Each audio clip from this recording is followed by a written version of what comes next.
Hi friends! ఈరోజు వీడియోలో నేను మీతో చిన్న చిన్న ఫంక్షన్స్‌లో పెట్టే క్రిస్పీ బెండకాయ వేపుడు ఎలా తయారు చేసుకోవాలో చూపిస్తానండి. చాలా సింపుల్‌గా 10 నిమిషాల్లో తయారు చేసుకోవచ్చు. టేస్ట్ కూడా చాలా బావుంటుంది. సాంబార్, రైస్, రసం, పప్పులోకి చాలా బావుంటుంది. ఇంకెందుకు ఆలస్యం, ఈ రెసిపీ ఎలా తయారు చేసుకోవాలో చూసేద్దాం పదండి. ఈ రెసిపీ కోసం ముందుగా స్టవ్ ఆన్ చేసుకొని పాన్ పెట్టుకోండి. అందులో డీప్ ఫ్రైకి సరిపడినంత ఆయిల్ యాడ్ చేసుకోండి. ఆయిల్ వేడెక్కిన తర్వాత కట్ చేసి పెట్టుకున్న బెండకాయ ముక్కల్ని యాడ్ చేసుకోవాలి. బెండకాయ ముక్కలు మరీ సన్నగా కాదు, అలా అని మరీ పెద్దవిగా కాకుండా మీడియం సైజులో ఉండేటట్టు చూసుకోండి.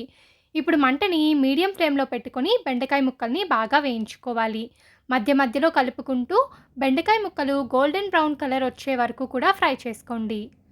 ఇలా బెండకాయ ముక్కలు 50% వేగిన తర్వాత ఇందులో కట్ చేసి పెట్టుకున్న 2 పచ్చిమిరపకాయ ముక్కలు, అలాగే కొద్దిగా కరివేపాకుని కూడా వేసుకొని బాగా ఫ్రై చేసుకోవాలి. ఇలా మనము ఆయిల్‌లోనే పచ్చిమిరపకాయలు, కరివేపాకు వేసుకోవడం వల్ల ఈ ఫ్లేవర్ అంతా కూడా బెండకాయ ముక్కలకి పట్టి టేస్ట్ చాలా బావుంటుంది. ఇప్పుడు చూడండి, బెండకాయ ముక్కలు గోల్డెన్ బ్రౌన్ కలర్ వచ్చాయి కదా! ఇప్పుడు స్టవ్ ఆఫ్ చేసుకొని ఈ బెండకాయ ముక్కలన్నిటిని కూడా తీసుకొని ఒక బౌల్‌లోకి పెట్టుకొని పక్కనుంచుకోండి.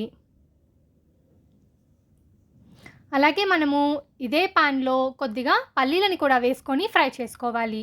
పల్లీలు వేసుకుంటే టేస్ట్ చాలా బావుంటుంది. మధ్య మధ్యలో తింటున్నప్పుడు క్రంచీ క్రంచీగా చాలా బావుంటుంది. ఈ బెండకాయ ముక్కలు వేయించుకున్నాం కదా! అదే ఆయిల్‌లోనే పల్లీలని కూడా వేసుకొని గోల్డెన్ బ్రౌన్ కలర్ వచ్చే వరకు ఫ్రై చేసుకోండి. వేగిన పల్లీలని మనం ముందుగా ఫ్రై చేసి పెట్టుకున్న బెండకాయ ముక్కల్లో యాడ్ చేసుకోవాలి.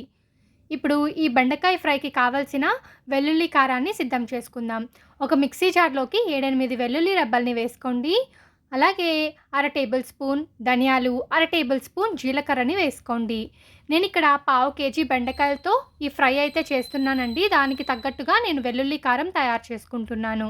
ఇప్పుడు ఇందులో అర టేబుల్ స్పూన్ కారం, రుచికి సరిపడినంత ఉప్పుని వేసుకొని మెత్తగా గ్రైండ్ చేసుకోవాలి. గ్రైండ్ చేసి పెట్టుకున్న పేస్ట్‌ని ఈ బెండకాయల మిశ్రమంలో యాడ్ చేసుకొని బాగా మిక్స్ చేసుకోవాలి. మిక్స్ చేసుకున్న తర్వాత ఒకసారి టేస్ట్ చూసుకోండి. ఉప్పు సరిపోయిందో లేదో, సరిపోకపోతే సాల్ట్‌ని కూడా యాడ్ చేసుకోవచ్చు. ఈ వెల్లుల్లి కారాన్ని మనము బెండకాయ ముక్కలు కొద్దిగా వేడిగా ఉన్నప్పుడే కలుపుకుంటే ఈ వెల్లుల్లి కారం అంతా కూడా బెండకాయ ముక్కలకి పట్టి టేస్ట్ బావుంటుంది.